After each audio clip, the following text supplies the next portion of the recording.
حبايبي حلوين، ازيكم؟ عاملين ايه؟ كويسين؟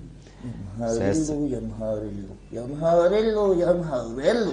يا نهاريلو. ايه اللي حصل؟ قول. الحقني يا عم الدكتور. اتفضل. فيونكة حبيبتي اختي صعبان عليا، حصل لها حاله غريبه جدا. ايه اللي حصل؟ ابص في ايديها كل شويه، ايديها كده وضوافرها تتشقق، تروح ماسكه القصافه وتقول عشان يبقى شكلها حلو اقعد اقص فيها. قعدت تقص تقص تقص لحد ما خلاص قربت ما يبقاش عندها ضوافر خالص؟ ده غير ان انا بصيت بقى لقيت عندها في ايديها وضوافرها نقط بيضه كتير، فعرفت بقى السبب اللي بيخلي النقط البيضه دي تطلع. وعرفت السبب يعني انت شخصتها؟ اه. اتفضل قول تشخيصك. بناء على تشخيصي وتفحيصي وتمحيصي عرفت ان عندها انيميا. لا والله. ايوه. هي الانيميا دلوقتي بتتعرف من الضوافر؟ اول ما تظهر نقطه بيضاء يبقى انيميا على طول. بص الضوافر حضرتك يا دكتور. انا متاكد ان ضوافري ما فيهاش نقط بيضاء. طب الحمد لله. طب هي النقط البيضاء دي يعني انيميا؟ اه. مين اللي قال الكلام ده؟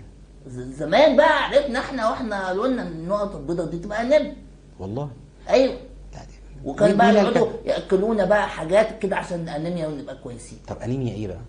انيميا ايه؟ اه. مش عارف بصراحه، ما سالتش النوع ايه يعني. طيب ما سالتش؟ لا ما عرفتش. طيب بص يا باشا، خليك معايا بقى مركز كده كويس جدا. اتفضل حضرتك. النقط البيضاء ملهاش معنى.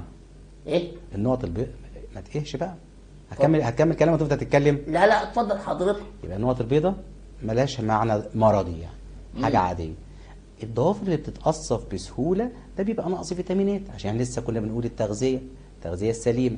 فلو الانسان دوت او الطفل دوت عنده نقص فيتامين الف او ج الضوافر بتتقصف. طيب والانيميا بنعرفها ازاي؟ ايه اعراض الانيميا؟ غير حضرتك قلت طبعا الضوافر، ده كلام مش صح.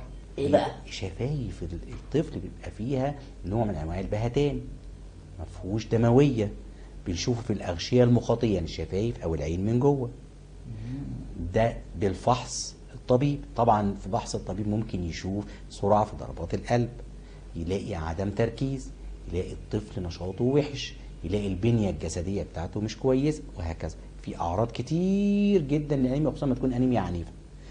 كده اول ما الطبيب بالفحص كده بيشوف الحاجات دي يبدا يدخل بقى بالفحوصات. يعني انا عايز اعمل فحص 1 2 3. طب انهي نوع انيميا؟ عندنا 3 مجموعات للانيميا. التحليل ده بيخلينا نمشي في السكه رقم 1 او 2 او 3، وبعدها نشخص، وبعدها نقرر العلاج. شفت بقى الموضوع كبير ازاي؟ ده كبير جدا. الانيميا دي انواع كتير، كتاب كده كبير عندنا اسمه الانيميا، في انواع كتير جدا ومش بنعرفه من الضوافر. طيب بس اشهر انيميا ايه؟ ايوه قول انت بقى، مش انت كنت لسه بتقول حاجات مش صح؟ اشهر انيميا فيونك. هي دي انيميا انت ايه اللي عرفك ان فيونك عندها انيميا؟ انت عايز تلبسها اي حاجه وخلاص؟ سلامتك يا اختي سلامتك.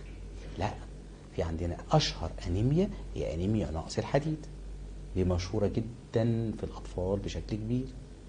فبالتالي علاج الانيميا ان انا ادي حديد، مركبات حديد بجرعات حسب الوزن.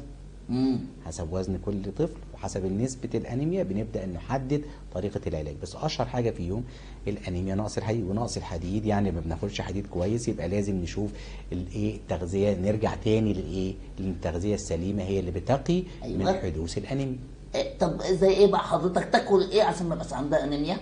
يعني حاجات فيها حديد عالي زي مثلا اللحوم الحمراء، السمك، الجرجير، السبانخ، الطماطم، كل ده ممكن يبقى فيه نسب حديد عالية. العسل الاسود طبعا فيه نسبة حديد عالية كويس، بس ده بيسموه تغذية عشان يكون فيها نوع من انواع الوقاية من نقص الحديد.